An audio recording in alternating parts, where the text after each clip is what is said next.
Friends, आप सभी का SR success to words channel में स्वागत है। हम पढ़ रहे हैं चैप्टर 7 पी ब्लॉक के तत्व। आज का हमारा टॉपिक है समूह 15 के तत्व, नाइट्रोजन परिवार के भौतिक गुण। तो आज के टॉपिक को समझने के लिए और इसे इजी बनाने के लिए मैं सीमा मैम के साथ वीडियो के अंत तक बने रहिए, ताकि आज के टॉपिक को समझने में आपको आसानी हो। और इसकी पिछली वीडियो जिसमें हमने पी ब्लॉक के सभी तत्वों के परमाणु क्रमांक, इलेक्ट्रॉनिक विन्यास और तत्वों को किस प्रकार से याद रखा जाता है, इसके बारे में चर्चा की थी। यदि आपने वह वीडियो नहीं देखी है तो डिस्क्रिप्शन में उसकी लिंक दी गई है, वहां से आप वीडियो देख सकते हैं, ताकि आज के टॉपिक को समझने में आपको आसानी हो। तो चलिए आज की क्लास स्टार्ट करते हैं। तो समूह 15 के तत्व नाइट्रोजन परिवार कहा जाता है। जो समूह 15 के तत्व होते हैं उनको नाइट्रोजन परिवार कहते हैं। क्यों? क्योंकि समूह 15 में 5 तत्वों को शामिल किया गया है: नाइट्रोजन, फास्फोरस, आर्सेनिक, एंटीमनी और बिस्मथ। तो इसमें पहला तत्व नाइट्रोजन है और ये अपने सभी समूह के सभी तत्वों से ये कुछ भिन्नता रखता है। तो यहाँ नाइट्रोजन से स्टार्ट होने के कारण इसे नाइट्रोजन परिवार कहा जाता है। तो समूह 15 के तत्व को नाइट्रोजन परिवार के नाम से भी जाना जाता है। इसका जो समूह 15 के तत्व होते हैं, पहले हम इनका इलेक्ट्रॉनिक विन्यास देखते हैं। तो सामान्यतः इसका इलेक्ट्रॉनिक विन्यास NH2NP3 लिखा जाता है। हम पूरे पी ब्लॉक की बात करें तो उसके लिए इलेक्ट्रॉनिक विन्यास NH2NP126 लिखते हैं, लेकिन केवल हम अभी समूह 15 के तत्व की बात कर रहे हैं तो यहाँ पर इलेक्ट्रॉनिक विन्यास NH2NP3 लिखते हैं। क्यों? क्योंकि इसके बाह्यतम कोश में 5 इलेक्ट्रॉन आते हैं, जिसमें से S उपकोश में 2 इलेक्ट्रॉन और P उपकोश में 3 इलेक्ट्रॉन रखे जाते हैं। हम यहाँ पर ये देखते हैं कि इनके परमाणु क्रमांक को कैसे याद रखा जा सकता है। तो यहाँ पर जो नाइट्रोजन है, नाइट्रोजन का परमाणु क्रमांक 7 होता है। तो यहाँ पर जो 7 होता है तो अष्टक नियम में हम 2, 8, 8, 18, 18, 32 ऐसा करके हम इलेक्ट्रॉनों को भरते हैं। तो यहाँ पर चूंकि नाइट्रोजन द्वितीय आवर्त का तत्व है और फास्फोरस तृतीय आवर्त का तत्व है, तो हम नाइट्रोजन का हमको परमाणु क्रमांक पता है कि ये 7 होता है। तो यहाँ पर हम 7 में 8 प्लस कर देते हैं तो 15 आता है, जो कि फास्फोरस का परमाणु क्रमांक होता है। 15 में जब हम 18 प्लस करते हैं तो 33 आता है, जो कि आर्सेनिक का परमाणु क्रमांक होता है। और 33 में जब हम 18 को प्लस करते हैं तो 51 आता है, जो कि एंटीमनी का परमाणु क्रमांक होता है। और 51 में 32 प्लस करते हैं तो 83 आता है, जो बिस्मथ का परमाणु क्रमांक होता है। तो इस प्रकार से हम नाइट्रोजन के परमाणु क्रमांक में 8 प्लस करके और फास्फोरस के परमाणु क्रमांक में 18 प्लस करके और आर्सेनिक के परमाणु क्रमांक में 18 प्लस करके और एंटीमनी के परमाणु क्रमांक में 32 प्लस करके हम बिस्मथ का परमाणु क्रमांक ज्ञात कर सकते हैं। तो इस प्रकार से हम तत्वों के परमाणु क्रमांक को ज्ञात कर सकते हैं। अब इसका इलेक्ट्रॉनिक विन्यास। तो इलेक्ट्रॉनिक विन्यास हम जानते हैं कि अबाउ के नियम के अनुसार 1s2, 2s2, 2p3। तो यहाँ पर जो परमाणु क्रमांक होगा उसके अनुसार से हम इलेक्ट्रॉनिक विन्यास लिखेंगे। चूंकि यहाँ पर कुछ इलेक्ट्रॉनों की कमी के कारण वह अपने 18वें समूह के जैसा स्थायित्व प्राप्त करना चाहता है। तो यहाँ पर जो तत्व नाइट्रोजन है, नाइट्रोजन के पास इसके बाह्यतम कोश में 5 इलेक्ट्रॉन है। तो ये 3 इलेक्ट्रॉन को ग्रहण करके ये अपने आप को जो 18वें समूह का स्थायित्व प्राप्त करना चाहता है, क्योंकि उसका अष्टक पूर्ण हो जाएगा। तो इसलिए यहाँ पर जो उसका परमाणु क्रमांक है उसके हिसाब से ही हम पहले इलेक्ट्रॉनिक विन्यास लिखेंगे। तो सामान्य इलेक्ट्रॉनिक विन्यास हमने लिखा है NH2NP3, यानी कि जो 15वें समूह के तत्व हैं उनके बाह्यतम कोश में NH2NP3 करके इलेक्ट्रॉन भरे जाएंगे। यानी कि जो भी परमाणु क्रमांक है इलेक्ट्रॉनिक विन्यास 1s2 से ही लिखा जाता है, जो कि आपकी पिछले कक्षा में आपको बताया गया है। तो यहाँ पर नाइट्रोजन का जैसे परमाणु क्रमांक 7 है तो हीलियम का परमाणु क्रमांक 2 होता है। तो यहाँ पर हम इसके लिए 1s2 ना लिख करके यहाँ पर हीलियम लिख दिए हैं। और फिर यहाँ पर 2s2 और 2p3, इसके बाह्यतम कोश में 5 इलेक्ट्रॉन होते हैं, S उपकोश में 2 इलेक्ट्रॉन और P उपकोश में 3 इलेक्ट्रॉन। और ये जो इसका कोश रहेगा वो दूसरा कोश रहेगा, तो इसलिए 2s2 2p3 लिखा गया। इसी प्रकार से फास्फोरस के लिए यहाँ पर नियॉन का प्रयोग किया गया। नियॉन का परमाणु क्रमांक 10 होता है, तो यहाँ पर 10 तक के हम इलेक्ट्रॉनिक विन्यास लिख सकते हैं, 1s2 2s2 2p6। फिर यहाँ पर लिखेंगे 3s2 3p3, तो यहाँ पर इसके बैतम कोश में 5 इलेक्ट्रॉन है, तो यहाँ पर ये हमने इस प्रकार से 3s2 3p3 लिख दिए। ऐसे ही हम आर्सेनिक, एंटीमनी, बिस्मथ के लिए, आर्सेनिक के लिए 4s2 4p3, एंटीमनी के लिए 5s2 5p3 और बिस्मथ के लिए 6s2 6p3 ऐसा लिखते हैं। तो इसकी डिटेल इलेक्ट्रॉनिक विन्यास की चर्चा हमने पिछले वीडियो में कर चुके हैं।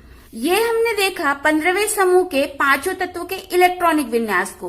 अब हम देखते हैं समूह 15 के तत्वों के भौतिक गुण।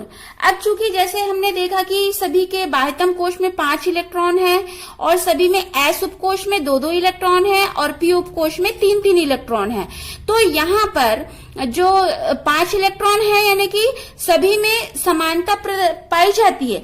लेकिन हम ये भी देखते हैं कि इसमें परमाणु क्रमांक बढ़ रहा है, तो तत्वों के परमाणु क्रमांक बढ़ने के कारण इसमें कुछ भिन्नता भी पाई जाती है।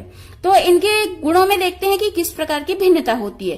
तो देखते हैं समूह 15 के तत्व के भौतिक गुण। तो 15वें समूह के भौतिक गुण इस प्रकार हैं। फर्स्ट, भौतिक अवस्था। सेकंड, परमाणविक त्रिज्या एवं आयनिक त्रिज्या। थर्ड, गलनांक एवं क्वथनांक। फोर्थ, परमाणुकता। फिफ्थ, आयनन ऊर्जा। सिक्स, विद्युत ऋणात्मकता। सेवंथ, ऑक्सीकरण अवस्था। एट्थ, अक्रिय युग्म प्रभाव। 9, धात्विक गुण। 10, अपरूपता। 11, श्रृंखलन। 12, बंध के प्रकार। इन सभी को हम एक एक करके आगे देखते हैं। तो देखते हैं समूह 15 के तत्व के भौतिक गुण। तो फर्स्ट आता है भौतिक अवस्था। तो सामान्यतः पर नाइट्रोजन द्विक परमाणु गैस होता है, मतलब यहाँ पर द्विक परमाणु गैस अणु के रूप में रहता है। और यहाँ पर ये ऐसा क्यों है, N2 क्यों लिखा गया है, क्योंकि यदि हम यहाँ पर जैसे हमको चित्र प्रदर्शित है, ये नाइट्रोजन के लिए बनाया गया है। नाइट्रोजन के जो 1s2 के कक्षक यानी पहले जो कक्षक है उसमें 2 इलेक्ट्रॉन भरे जाएंगे और उसके बाद 5 इलेक्ट्रॉन भरे जाएंगे। तो यहाँ पर जो पहले कक्षक है उसमें 2 इलेक्ट्रॉन भरा गया है और जो दूसरा कक्षक है उसमें 5 इलेक्ट्रॉन भरे गए हैं। तो ये तो एक नाइट्रोजन के लिए हुआ, और इसके बाद ऐसा ही दूसरा नाइट्रोजन के लिए करेंगे। तो यहाँ पर जैसे देखिए नाइट्रोजन का यहाँ पर 5 इलेक्ट्रॉन दिखाया गया है, 3 और 2 5, और यहाँ पर इस नाइट्रोजन का भी 3 और 2 5। तो ये क्या कर रहे हैं, ये दोनों अपने इलेक्ट्रॉनों का साझा कर रहे हैं, जिससे ये क्या कर रहे हैं, बहुबंध का निर्माण कर रहे हैं। तो नाइट्रोजन जो है इसकी त्रिज्या बहुत छोटी होने के कारण, मतलब ये नाभिक से बहुत पास है, तो इसकी त्रिज्या बहुत छोटी होने के कारण ये बहुबंध का निर्माण करता है, इसलिए यह द्विपरमाणु गैस अणु के रूप में पाया जाता है। मतलब सामान्य ताप पर ये द्विपरमाणु गैस अणु के रूप में रहता है। लेकिन जो और तत्व है, जैसे जो फास्फोरस है ये मोम जैसा ठोस होता है, और फास्फोरस, आर्सेनिक और एंटीमनी ये चतुष्परमाणु अणु के रूप में रहते हैं, और ये ठोस होते हैं, कठोर होते हैं और धात्विक चमक युक्त होते हैं। ऐसा क्यों होता है, क्योंकि ये जो है इनकी त्रिज्याएं बढ़ती जाती। अब जैसे हमने ये इलेक्ट्रॉनिक विन्यास देखा तो, और परमाणु क्रमांक को देखा, तो परमाणु क्रमांक क्या हो रहा है, बढ़ रहा है। जब कक्षकों की संख्या बढ़ते जाएगी तो यह बहुबंध बनाने में, मतलब फास्फोरस, आर्सेनिक, एंटीमनी ये सभी तत्व बहुबंध नहीं बना पाएंगे।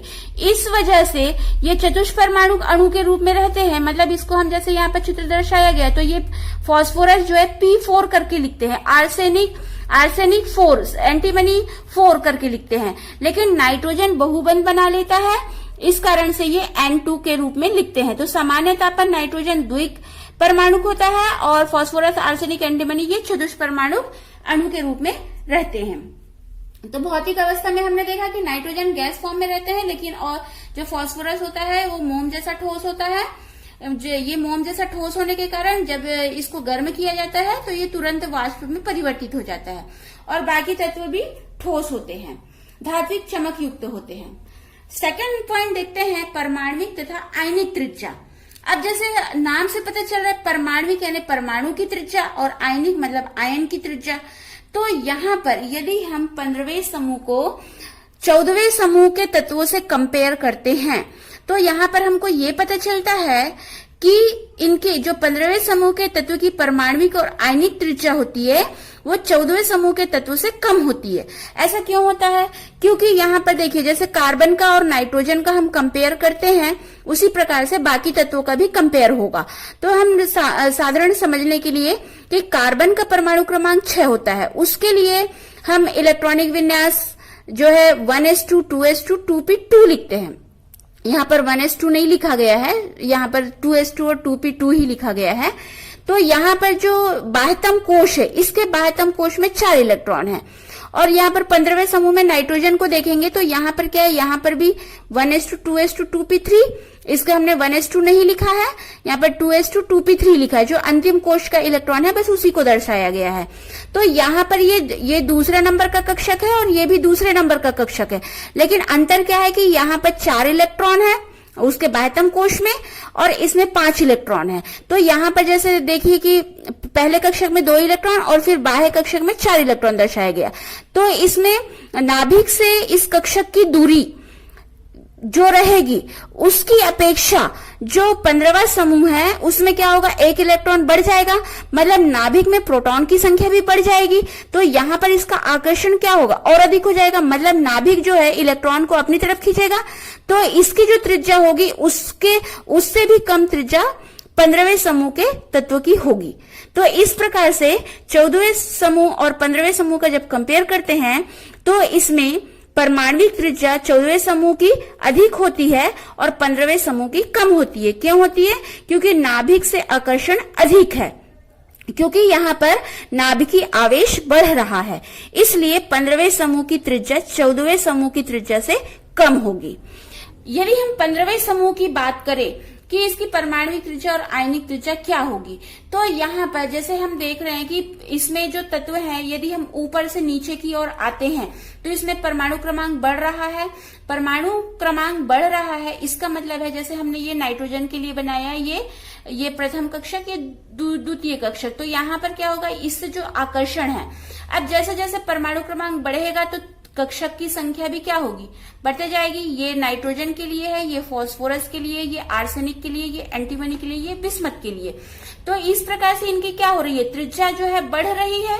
तो जैसे जैसे परमाणु क्रमांक बढ़ रहा है वैसे वैसे त्रिज्या बढ़ रही है, जिसकी वजह से हम ये कहेंगे कि 15वें समूह में जब हम ऊपर से नीचे आते हैं तो परमाणविक त्रिज्या और आयनिक त्रिज्या बढ़ती है। क्यों बढ़ रही है? क्योंकि इसमें तत्वों में कक्षकों की संख्या बढ़ रही है। तो यहाँ पर जो इसमें इस समूह का जो प्रथम 3 तत्व है, मतलब नाइट्रोजन, फास्फोरस और आर्सेनिक, ये इलेक्ट्रॉन को ग्रहण करके M3- आयन बनाते हैं। क्यों बनाते हैं? क्योंकि इनकी आयनिक त्रिज्या परमाणविक त्रिज्या से अधिक होती है। और इसमें एंटीमनी और बिस्मथ होते हैं, ये जो 2 तत्व हैं ये M3+ आयन यानी कि धनात्मक आयन बनाते हैं। क्यों बनाते हैं? क्योंकि इनकी आयनिक त्रिज्या परमाणविक त्रिज्या से कम होती है। तो इस प्रकार से हमने ये देखा कि जब हम 14वें समूह से 15वें समूह का कंपेयर करते हैं तो 14वें समूह की अपेक्षा 15वें समूह की परमाणविक त्रिज्या कम होती है, और जब हम ऊपर से नीचे की ओर आते हैं 15वें समूह में तो परमाणविक त्रिज्या और आयनिक त्रिज्या बढ़ती है, क्योंकि इसका परमाणु क्रमांक बढ़ रहा है। यहाँ पर तीसरा भौतिक गुण देखते हैं, गलनांक एवं क्वथनांक। तो गलनांक से तात्पर्य है गलना और क्वथनांक से तात्पर्य है उबलना। तो यहाँ पर जो समूह 15 के तत्व हैं इनका गलनांक और क्वथनांक में क्या प्रभाव दिखाई देता है। तो यहाँ पर जैसे हम समूह में ऊपर से नीचे की तरफ आते हैं तो यहाँ पर हम देखते हैं कि परमाणु क्रमांक बढ़ रहा है। तो परमाणु क्रमांक बढ़ रहा है तो इसमें परमाणु भार में भी वृद्धि होती है। जैसे नाइट्रोजन का परमाणु क्रमांक 7 है, इसका परमाणु भार 14 होता है। फास्फोरस का परमाणु भार 30 होता है। इस प्रकार से जैसे जैसे हम नीचे जाएंगे तो परमाणु भार में वृद्धि होती जाएगी। तो जब परमाणु भार में वृद्धि हो जाएगी तो इसको गलाने के लिए अधिक तापमान की आवश्यकता पड़ेगी। इसलिए इनके जब हम ऊपर से नीचे की तरफ जाते हैं तो इनके गलनांक और क्वथनांक में वृद्धि होती है। इसका और कारण क्या है कि विद्युत धनात्मक गुण होता है और ये इसमें विद्युत धनात्मक गुण होने के कारण, क्योंकि यहाँ पर जैसे हमने अभी बताया कि यहाँ पर जो ऊपर के जो 3 तत्व हैं ये M3- आयन बनाते हैं, और जो नीचे के तत्व हैं 2 तत्व हैं ये M3+ आयन बनाते हैं। तो इसमें क्या हो रहा है, विद्युत धनात्मक गुण बढ़ रहा है और धात्विक गुण बढ़ता जाता है। इसमें धात्विक गुण बढ़ता जाता है, ऐसा कहने का तात्पर्य है कि जो नाइट्रोजन और फास्फोरस होते हैं ये अधातु होते हैं, आर्सेनिक और एंटीमनी उपधातु होते हैं, और बिस्मथ जो है धातु है। तो इस वजह से धात्विक गुण बढ़ता है, जिससे परमाणविक क्रिस्टल की बंधन ऊर्जा का मान बढ़ जाता है। इसलिए जब हम ऊपर से नीचे की ओर जाते हैं तो गलनांक और क्वथनांक में वृद्धि होती है। लेकिन यहाँ पर जो एंटीमनी और बिस्मथ है इसका गलनांक आर्सेनिक से कम होता है। क्यों होता है? क्योंकि ये तत्व अक्रिय युग्म प्रभाव के कारण 5 के स्थान पर 3 सहसंयोजक बंध बनाते हैं। 4th देखते हैं भौतिक गुण परमाणुकता। तो समूह 15 के सभी तत्व बहुपरमाणुक होते हैं। बहुपरमाणुक कहने का तात्पर्य है कि 2 या 2 से अधिक परमाणु से बने हुए। तो यहाँ पर हम देखते हैं कि नाइट्रोजन द्विक परमाणु होता है, इसको द्विक परमाणु कहा गया क्योंकि ये N2 लिखते हैं इसको, और N2 क्यों लिखते हैं? क्योंकि ये बहुबंध बनाता है। लेकिन समूह 15 के तत्व में नाइट्रोजन को छोड़ करके बाकी सभी तत्व फास्फोरस, आर्सेनिक, एंटीमनी ये चतुष्परमाणुक होते हैं। क्यों होते हैं? क्योंकि ये जो तत्व हैं ये बहुबंध नहीं बना पाते हैं, इस वजह से ये चतुष्परमाणुक होते हैं। इसमें सभी में जैसे हमने फास्फोरस का देखा, इसमें ये सिंगल बॉन्ड है, ये डबल बॉन्ड भी नहीं बनाते, ट्रिपल बॉन्ड भी नहीं बनाते हैं। तो इसलिए ये चतुष्परमाणु के रूप में रहते हैं और इसको हम P4 AS4 ऐसा करके दर्शाते हैं। तो इस प्रकार से ये परमाणुकता, इस समूह 15 के सभी तत्व बहुपरमाणुक होते हैं, नाइट्रोजन द्विक परमाणुक होता है। आगे 5th पॉइंट देखते हैं आयनन ऊर्जा। आयनन ऊर्जा की वह मात्रा होती है जो किसी तत्व के बाह्यतम कोश से एक इलेक्ट्रॉन को निकालने के लिए आवश्यक होती है। मैंने कि जैसे एक इलेक्ट्रॉन निकालेंगे तो प्रथम आयनन ऊर्जा, 2 इलेक्ट्रॉन निकालेंगे तो द्वितीय आयनन ऊर्जा, 3 इलेक्ट्रॉन निकालेंगे तो तृतीय आयनन ऊर्जा, इस प्रकार से आयनन ऊर्जा की गणना होती है। तो यहाँ पर हम समूह 15वें समूह की बात कर रहे हैं। तो 15वें समूह के प्रथम आयनन ऊर्जा 14वें समूह के आयनन ऊर्जा से अधिक होती है। ऐसा क्यों होता है? क्योंकि जैसे हम यहाँ पर 15वें समूह के फर्स्ट तत्व की बात करते हैं, कार्बन 6 की, तो यहाँ पर इसमें इलेक्ट्रॉन भरे जाते हैं 2 और 4। प्रथम कोश में 2 इलेक्ट्रॉन और दूसरे कोश में 4 इलेक्ट्रॉन। और जो समूह 15 का तत्व है उसमें हमने नाइट्रोजन को लिया है, नाइट्रोजन का परमाणु क्रमांक 7। तो इसमें इलेक्ट्रॉन प्रथम कक्ष में 2 इलेक्ट्रॉन भरे जाएंगे और द्वितीय कक्ष में 5 इलेक्ट्रॉन भरे जाएंगे। तो इसमें जैसे हमने इसको कक्षक में दर्शाया है कि ये 1s2 इलेक्ट्रॉनिक विन्यास 1s2 2s2 2p2। तो कार्बन के लिए यहाँ पर 1s2 का यहाँ पर 2 इलेक्ट्रॉन भरे, 2s के 2 इलेक्ट्रॉन भरे और 2p के 2 इलेक्ट्रॉन भरे गए हैं। और नाइट्रोजन के लिए यहाँ पर 1s2 का 2 इलेक्ट्रॉन, 2s2 का 2 इलेक्ट्रॉन और 2p3 के 3 इलेक्ट्रॉन 2p कक्षक में भरे गए हैं। तो यहाँ पर हम देख रहे हैं कि जो कार्बन का 2p कक्षक है इसमें 2 इलेक्ट्रॉन है और नाइट्रोजन में 2p कक्षक में 3 इलेक्ट्रॉन है। तो ये जो 3 इलेक्ट्रॉन यानी कि p कक्षक, जो p उप कोश है, इसमें 3 इलेक्ट्रॉन है जो कि अर्धपूरित है। तो जहां पर अर्धपूरित या पूर्ण पूरित कक्षक होते हैं वो अधिक स्थायी होता है। तो नाइट्रोजन में p कक्षक में 3 इलेक्ट्रॉन होने के कारण नाइट्रोजन तत्व अधिक स्थायी है। तो इसमें जो प्रथम इलेक्ट्रॉन को निकालने के लिए इसमें 14वें समूह के जो प्रथम इलेक्ट्रॉन को निकालने के लिए ऊर्जा की आवश्यकता पड़ेगी, उससे अधिक ऊर्जा नाइट्रोजन के प्रथम इलेक्ट्रॉन को निकालने के लिए पड़ेगी। यानी जैसे हमको यहाँ पर चित्र में प्रदर्शित है, इसमें बाह्यतम कोश में 4 इलेक्ट्रॉन है और इसके बाह्यतम कोश में 5 इलेक्ट्रॉन है। इसका और एक कारण क्या है कि इसके नाभिक में हमको पता है परमाणु संरचना में नाभिक में प्रोटॉन होते हैं। तो यहाँ पर प्रोटॉन की संख्या उतनी ही होती है जितने इलेक्ट्रॉन की संख्या होती है। तो यहाँ पर जो नाभिकीय आवेश है ये कम है। यहाँ पर कक्षकों की संख्या तो समान है, यहाँ पर 2 कक्षक हैं, पहले कक्षक में 2 इलेक्ट्रॉन और दूसरे कक्षक में 4 इलेक्ट्रॉन है। यहाँ भी पहले कक्षक में 2 इलेक्ट्रॉन है लेकिन दूसरे कक्षक में 5 इलेक्ट्रॉन है। तो यहाँ पर नाभिकीय आवेश बढ़ गया है। तो नाभिकीय आवेश बढ़ने के कारण इसका जो नाभिक से इस कक्षक का जो आकर्षण है वो अधिक हो गया है, तो आकर्षण अधिक होने के कारण इसका आकार और छोटा हो गया है। और इसमें पी कक्षक में चूंकि अर्धपूरित कक्षक है तो ये अधिक स्थायी होने के कारण इसमें इलेक्ट्रॉन को निकालने के लिए अधिक ऊर्जा की आवश्यकता पड़ेगी। कहने का अर्थ यह है कि 15वें समूह की प्रथम आयनन ऊर्जा का मान 14वें समूह के प्रथम आयनन ऊर्जा के मान से अधिक होगा। यदि हम इसमें 15वें समूह की केवल बात करें तो 15वें समूह में जब हम ऊपर से नीचे की ओर आते हैं तो आयनन ऊर्जा घटती है। आयनन ऊर्जा क्यों घटती है? क्योंकि इसमें परमाणु त्रिज्या और परिरक्षण प्रभाव बढ़ता है। यानी कि जैसे जैसे हम ऊपर से नीचे की ओर आ रहे हैं तो इसमें परमाणु क्रमांक बढ़ रहा है। परमाणु क्रमांक बढ़ रहा है मतलब कक्षकों की संख्या भी बढ़ेगी, और कक्षकों की संख्या बढ़ेगी मतलब परमाणु त्रिज्या बढ़ रही है। यहाँ पर एक शब्द आता है परिरक्षण प्रभाव। तो चलिए हम पहले परिरक्षण प्रभाव को समझते हैं।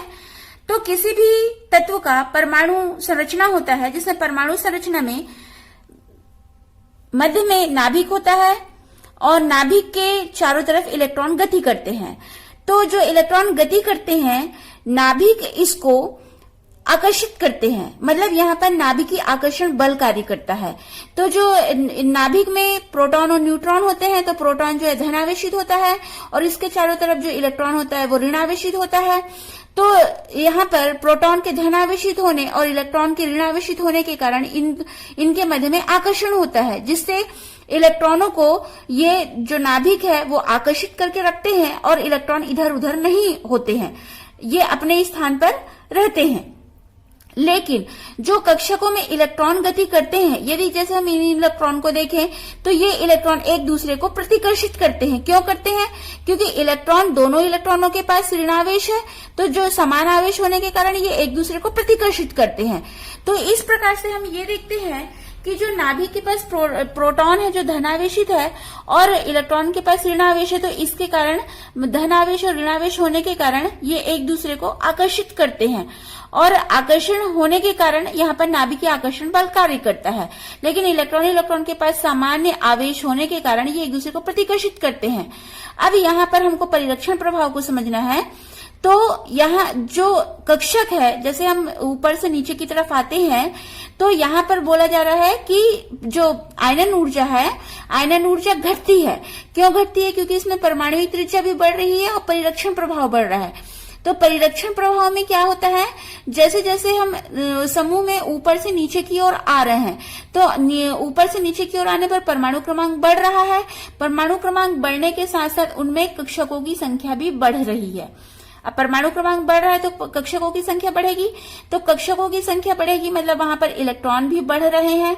तो यहाँ पर जो बाह्यतम कोश में जो इलेक्ट्रॉन रहता है, यह इलेक्ट्रॉन का आकर्षण नाभिक से कम हो पाता है। क्यों कम हो पाता है? क्योंकि जो उसके नजदीक जो इलेक्ट्रॉन होते हैं इनमें समान आवेश होने के कारण, ये इसमें प्रतिकर्षण होने के कारण ये इसको बाहर की ओर धकेलता है, जिसकी वजह से परमाणुविक त्रिज्या भी बढ़ जाती है। क्योंकि जैसे जैसे हम बोलते हैं कि परमाणु क्रमांक बढ़ रहा है और परमाणु क्रमांक बढ़ रहा है यानी कि परमाणुविक त्रिज्या बढ़ रही है। तो परमाणुविक त्रिज्या क्यों बढ़ती है? क्योंकि जो इलेक्ट्रॉन है इनके बीच में प्रतिकर्षण होता है और जो नाभिक है, नाभिक से जो बाह्यतम कोश में जो इलेक्ट्रॉन रहते हैं ये इनका आकर्षण कम हो जाता है, जिसकी वजह से ये बाहर की ओर धकेले जाते हैं और इनका जो त्रिज्या होती है, परमाणुविक त्रिज्या है, ये भी बढ़ती है। और परिरक्षण प्रभाव में क्या हो रहा है, जैसे ये जो इलेक्ट्रॉन है ये इस पर नाभिक से आकर्षण के लिए ये बाधा उत्पन्न कर रहा है। जैसे हम परिरक्षण प्रभाव को एक उदाहरण से समझते हैं। जैसे कि खिड़की पर आपने पर्दा नहीं लगाया है और सूर्य की रोशनी खिड़की से घर के अंदर प्रवेश कर रही है, लेकिन जब हम उस पर पर्दा लगा देते हैं तो वहां पर क्या होगा, जो सूरज की रोशनी है वो कम पड़ेगी। लेकिन हम मान लीजिए कि हमने एक पर्दा लगाया तो कम पड़ेगी, लेकिन उस पर दूसरा पर्दा लगा दिए, तीसरा पर्दा लगा दिए, तो एक समय ऐसा आएगा कि सूर्य की रोशनी घर के अंदर नहीं प्रवेश कर पाएगी। उसी प्रकार से यहाँ पर क्या हो रहा है कि जो बाह्य कक्ष है इस बाह्य कक्षक में जो इलेक्ट्रॉन है, ये जो उसके अंदर के कक्षक हैं उसमें उपस्थित इलेक्ट्रॉन के द्वारा प्रतिकर्षण से इनको बाहर किया जा रहा है मतलब और दूर खसकाया जा रहा है प्रतिकर्षण के कारण, और ये नाभिक का आकर्षण इस पर पर्याप्त नहीं बन पा रहा है। इसी को कहते हैं, जो इस प्रकार का प्रभाव दर्शा रहे हैं, इसी को कहा जाता है परिरक्षण प्रभाव। तो यहाँ पर जो 15वें समूह के तत्वों में जब हम 15वें समूह में जब हम ऊपर से नीचे की तरफ आते हैं तो आयनन ऊर्जा घटती है। क्यों घट रही है? क्योंकि इसमें परमाणुविक त्रिज्या बढ़ रही है और परिरक्षण प्रभाव भी बढ़ रहा है। 6 पॉइंट देखते हैं, विद्युत ऋणात्मकता। तो समूह 15 के तत्वों का आकार छोटा होता है और उत्कृष्ट गैस विन्यास प्राप्त करने के लिए कम इलेक्ट्रॉन की आवश्यकता होती है। क्योंकि हम इसका इलेक्ट्रॉनिक विन्यास देखते हैं, सामान्य इलेक्ट्रॉनिक विन्यास हम लिखते हैं NH2NP3। तो यहाँ पर NP3 यानी कि इसके बाह्यतम कोश में 5 इलेक्ट्रॉन होते हैं और 5 इलेक्ट्रॉन हैं, तो इनको 3 इलेक्ट्रॉन की आवश्यकता है ताकि ये उत्कृष्ट गैस के जैसा विन्यास प्राप्त कर ले और उनकी तरह स्थायी हो जाए। तो ये यदि हम 14वें समूह और 15वें समूह की कंपेयर करते हैं तो जब हम 14वें समूह को देखते हैं तो इसके लिए जैसे हमने कार्बन और नाइट्रोजन को ही लेते हैं, तो कार्बन का परमाणु क्रमांक 6 है जिसमें इलेक्ट्रॉन 2 और 4 करके भरे जाएंगे, और नाइट्रोजन का परमाणु क्रमांक 7 है, इसमें 2 और 5 करके इलेक्ट्रॉन भरे जाएंगे। तो यहाँ पर हम देख रहे हैं कि इसके बाह्यतम कोश में 4 इलेक्ट्रॉन है, जिसमें इसका अष्टक पूर्ण करने के लिए इसको 4 इलेक्ट्रॉनों की आवश्यकता होगी। और यहाँ पर ये नाइट्रोजन के पास यहाँ पर बाह्यतम कोश में 5 इलेक्ट्रॉन है, तो यहाँ पर नाइट्रोजन को 3 इलेक्ट्रॉन की आवश्यकता है जो ये शीघ्रता से ग्रहण कर सकता है। तो इसलिए 15वें समूह के जो तत्व होते हैं 14वें समूह की अपेक्षा उनकी विद्युत ऋणात्मकता अधिक होती है। लेकिन जब हम 15वें समूह में ऊपर से नीचे की तरफ आते हैं तो विद्युत ऋणता घटती है। क्यों घटती है? क्योंकि इसमें परमाणुविक त्रिज्या और परिरक्षण प्रभाव का मान बढ़ता है। 7 पॉइंट देखते हैं, ऑक्सीकरण अवस्था। तो समूह 15 के इलेक्ट्रॉनिक विन्यास के लिए हम लिखते हैं NH2NP3। तो ये 2 ऑक्सीकरण अवस्था प्रदर्शित करता है, +3 और +5। तो ऐसा क्यों होता है? क्योंकि जैसे जैसे हम ऊपर से नीचे की तरफ आते हैं तो इनके परमाणु भार बढ़ता है, तो ये +3 ऑक्सीकरण अवस्था सामान्य होती है। यहाँ पर जैसे हमको nitrogen, phosphorus, arsenic, antimony, bismuth सभी की ऑक्सीकरण अवस्था प्रदर्शित है, तो इसमें हम एक चीज देख रहे हैं कि ये +3 जो है नीचे आते आते ऊपर से जब नीचे आ रहे हैं तो ये +3 ऑक्सीकरण अवस्था सामान्य हो जाती है। तो ये क्यों हो रहा है? क्योंकि परमाणु भार बढ़ रहा है, और परमाणु भार बढ़ने के साथ साथ जैसे हम इलेक्ट्रॉनिक विन्यास देख रहे हैं इसमें NH2NP3, तो यहाँ पर S उपकोष के इलेक्ट्रॉन बंध बनाने में भाग नहीं लेते हैं, और जो P उपकोष है इसके जो इलेक्ट्रॉन होते हैं ये बंध निर्माण में भाग लेते हैं। तो इस वजह से जब हम ऊपर से नीचे की तरफ आते हैं तो जो +3 ऑक्सीकरण अवस्था है ये सामान्य हो जाती है। अब यहाँ पर हम एक चीज और देखते हैं कि जो समूह 15 के तत्व हैं इसमें नाइट्रोजन को छोड़कर के सभी तत्वों के पास D कक्षक होते हैं। तो यहाँ पर जैसे हमको सामान्य नाइट्रोजन का परमाणु क्रमांक 7 है, इसका इलेक्ट्रॉनिक विन्यास 1s2, 2s2, 2p3। तो यहाँ पर 2s और 2p के कक्षक दर्शाया गया है, तो 2s में 2 इलेक्ट्रॉन और p के कक्षक में 3 इलेक्ट्रॉन दर्शाया गया है। तो यहाँ पर ये जो है आगे पेंटाहेलाइड का निर्माण नहीं कर पाता, ये केवल ट्राईहेलाइड बनाता है। लेकिन जो फास्फोरस है इसके पास D कक्षक उपस्थित होता है। तो यहाँ पर जैसे फास्फोरस का परमाणु क्रमांक 15 है, इसके लिए इलेक्ट्रॉनिक विन्यास 1s2, 2s2, 2p6, 3s2, 3p3 और 3d0। तो यहाँ पर जब ये पेंटाहेलाइड बनाता है तो यहाँ पर दर्शाया गया है 3s के 2 इलेक्ट्रॉन और 3p कक्षक के 3 इलेक्ट्रॉन और D कक्षक रिक्त है। तो उत्तेजित अवस्था में जो 3s कक्षक है इसका 1 इलेक्ट्रॉन उत्तेजित होकर के ये 3d कक्षक में चला जाता है और ये sp3d संकरण का निर्माण करता है। इस प्रकार से फास्फोरस जो है पेंटाहेलाइड बना सकता है और अन्य तत्व भी बना सकते हैं, लेकिन नाइट्रोजन जो है पेंटाहेलाइड नहीं बना पाता है क्योंकि इसके पास D कक्षक अनुपस्थित है। एग्जाम में एक क्वेश्चन इंपॉर्टेंट रहता है, ये अक्सर पूछा जाता है कि नाइट्रोजन पेंटाहेलाइड नहीं बना पाते हैं लेकिन फास्फोरस पेंटाहेलाइड का निर्माण करते हैं।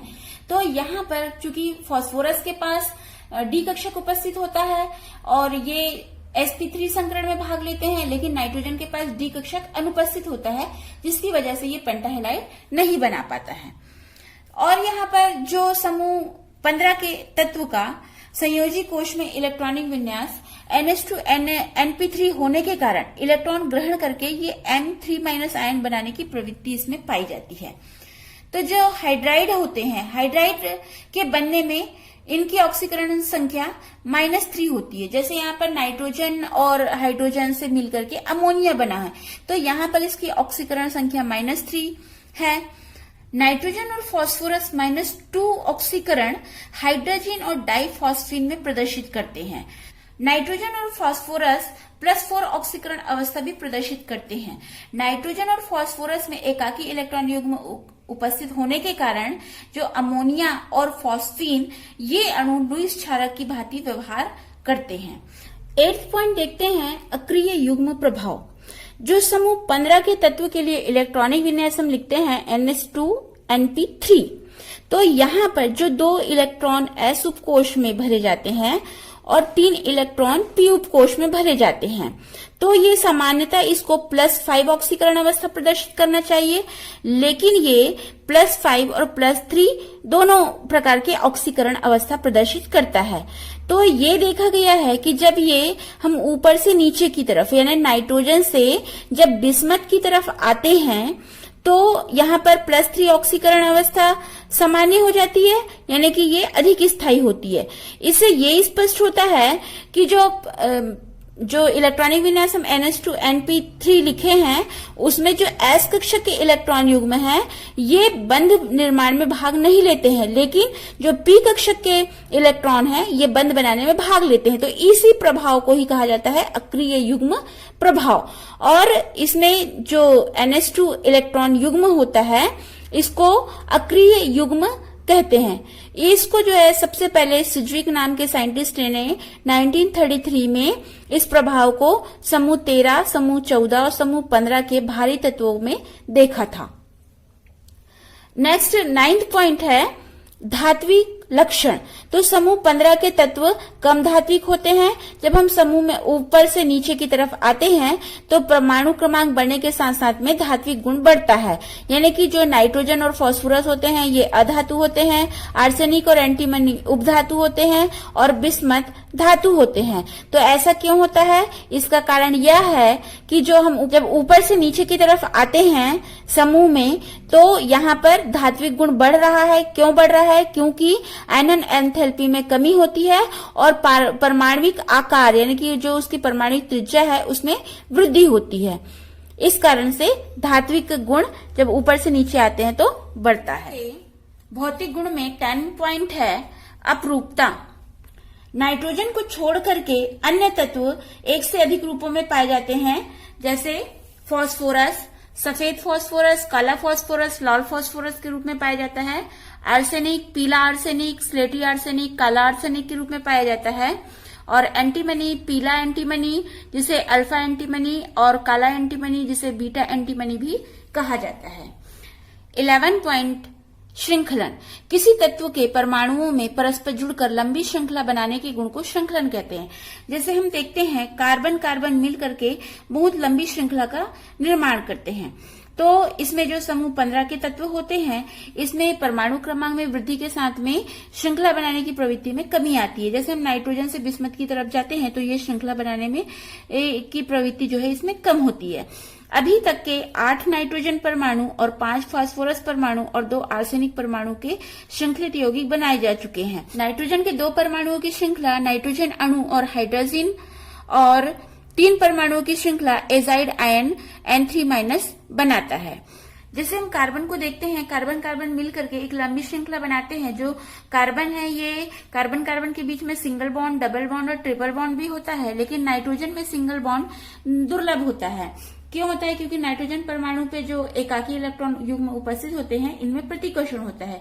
इसके कारण नाइट्रोजन नाइट्रोजन के मध्य सिंगल बॉन्ड बहुत दुर्बल होता है। 12 पॉइंट है बंध के प्रकार। तो समूह 15 के तत्व उच्च आयनन ऊर्जा के कारण ये उच्च आवेशित आयन नहीं बना पाते हैं। इन तत्वों में अधिकांशतः जो भी बंध बनता है यह सहसंयोजक बंध बनता है। इसमें ऐसा क्यों होता है? ये सहसंयोजक बंध बनाते हैं क्योंकि विद्युत ऋणात्मकता में इनमें पर्याप्त अंतर नहीं होता जो आयनिक बंध बनाने में सहायक हो।